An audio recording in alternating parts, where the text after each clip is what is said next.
May the sweet presence of Jesus draw you deeply into his heart dwellers. Well, after about 10 minutes in dwelling prayer, I saw my sweet Jesus, and he was crying, so happy to see me and have me cleave to him. I hugged him for all it was worth, and he rocked me back and forth in his arms. This morning, as I began to feel his presence, my heart began singing to him. I was going to listen to Julie True for worship, and he said, "Why would you want to listen when you can sing to me?" And as I pondered that, I began with the first 2 lines of the stanza, and all of a sudden new lyrics came clearly into my mind, and the entire song came together effortlessly. And just as a little background in this, I had originally written the song in an F, but then I couldn't hit the low note at the end. So I experimented. I tried a B. I liked that, but it was impossible after 4 hours of racking my brains to put chords to. So then I settled for a C because I could hit the last note. So I wrote the lyrics and notes out in a C, and then I began singing the song just kind of naturally and effortlessly, and it sounded right, and I thought, oh, I hope this is in a C. Nope, it was in a G. Wow, more work on the note placement and then the chords. So in the end, in the space of 3 days, I went through 3 different note and chord progressions, writing everything out meticulously. So if you wonder where I've been working really hard on music, really applying myself. And this first song is going to be wonderful, but it's proven to be a challenge. And my coordination on the piano, I've had to have a lot of prayer for. So we're working on it. And I think things will be more and more effortless as time goes by and I get a little practice under my belt. So I was wiped out. And this morning, after getting the right note and chords, I was coming out of a frustrating 3 days, each one with the same song in different keys. But it was sweet this morning. I felt the peace and settled, like I'll be happy with this arrangement. Yet I wondered if I should be praying first, but I didn't want to lose the lyrics that were coming so clearly and effortlessly.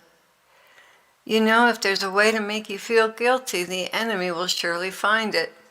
So in all honesty, I was ducking my head a little when I came into prayer because I thought I might be in trouble for writing the song instead of staying in worship.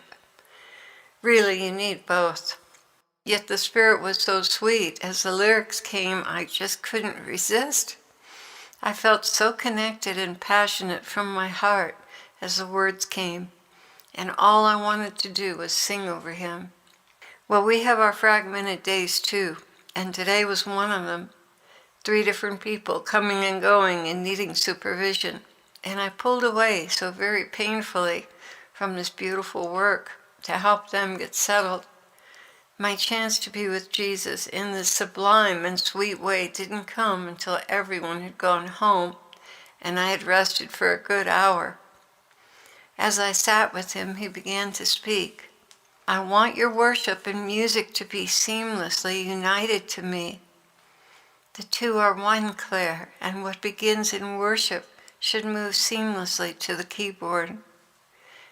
You did not do the wrong thing this morning. You did what I wanted you to do, and what I asked you to do. Music first, but from a place of worship. This is the secret. We, as 2, become united as one, and we'll do this together. You are beautiful, my dove. How I miss those trusting eyes. When you look at me most of the time, it's with fear. Oh, how that hurts me. Why are you afraid? I answered, because, Lord, you are holy and I'm just a sinful woman. He continued, what you say is true, but you are under construction and I want you to come to me as the construction manager on the job. You've done your best. I've watched you all day handle one complicated situation after another. And although you feel you've done badly, we both know you've done your best.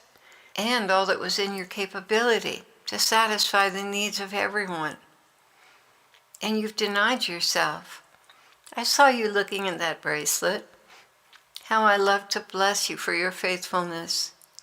It was a tiny heart-shaped bracelet with red enamel on silver. I just happened to pass by a window and see it. And I looked at it rather wistfully. Then I went in and told the salesperson, I need to check with the one who provides first. She said, well, remind him that Valentine's Day is coming up. And I said, oh no, not my husband, but the one in heaven who provides for us. She and the other saleswoman laughed as if they understood and remarked that he is our provider. Then when I came home, the Lord began dealing with me, and he quickened to me that he wanted to give me that bracelet as a gift for Valentine's Day.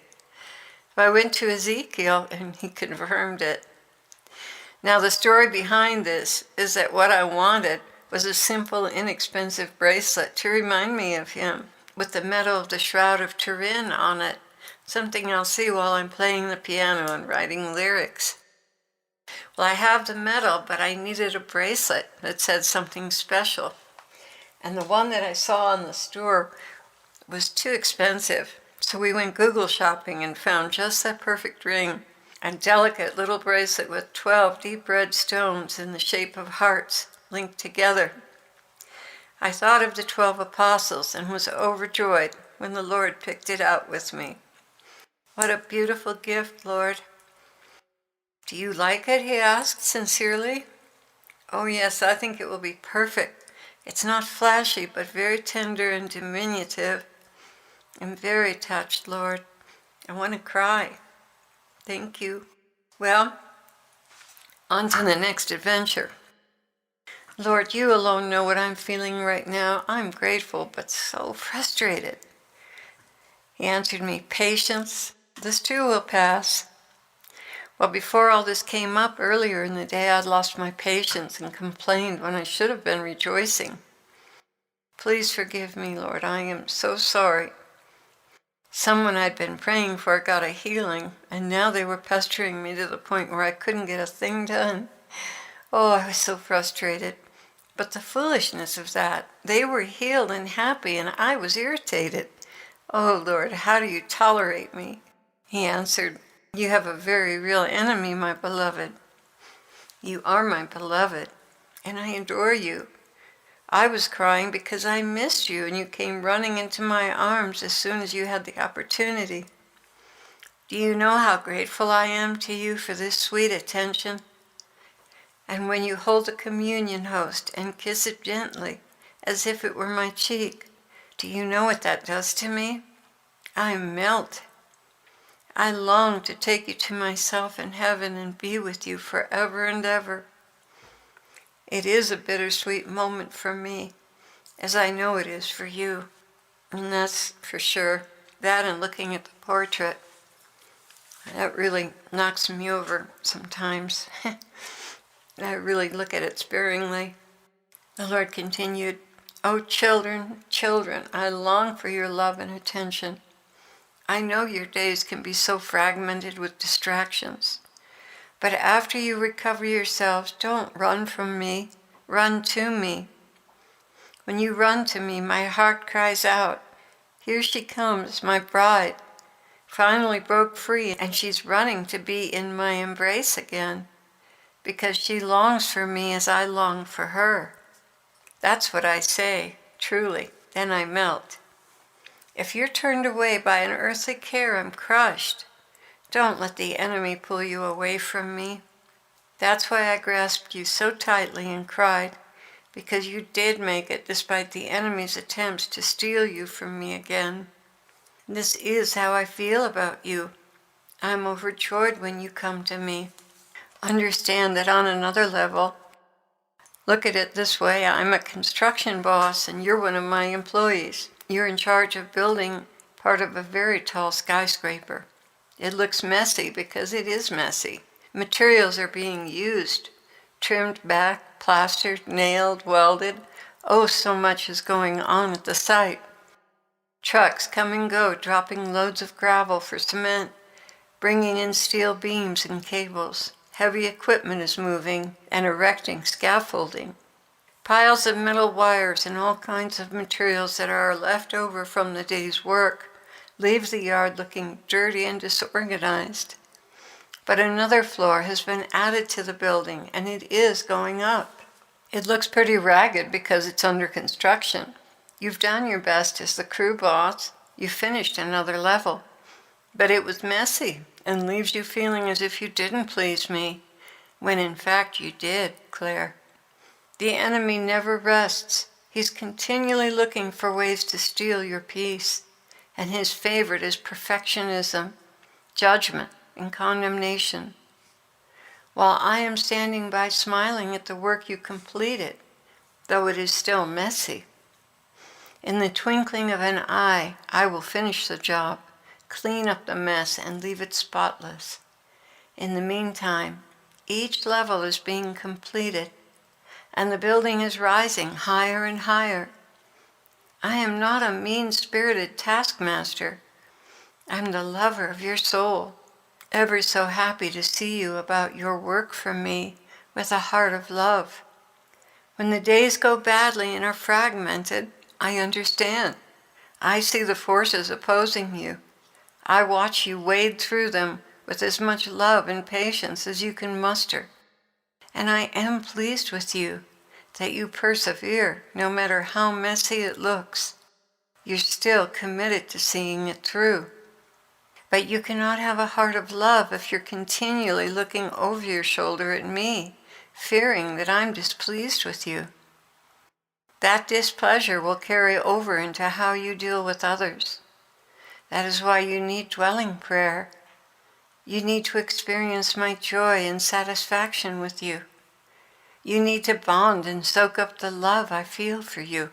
Then you will be encouraged and strengthened to begin again tomorrow, overflowing with love for your brothers and sisters.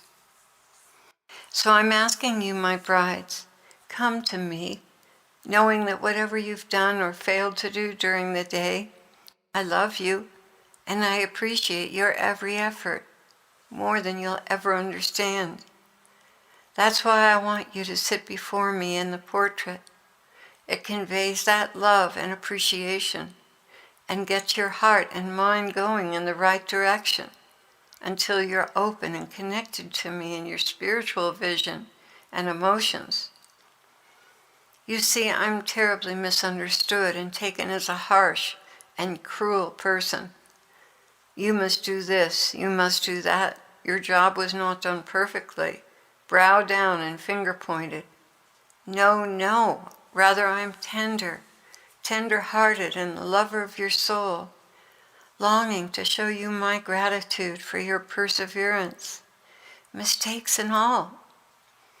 So keep this vision in your heart and mind, Claire. I am waiting for you to break free from all earthly entanglements and come to me. Come to me with joy and expectation that I will embrace and approve you.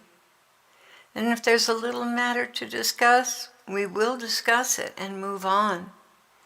But please do not look over your shoulder fearfully. Rather look longingly, telling the lover of your soul, I'm coming, Lord, I'm coming. I'll break away from this soon.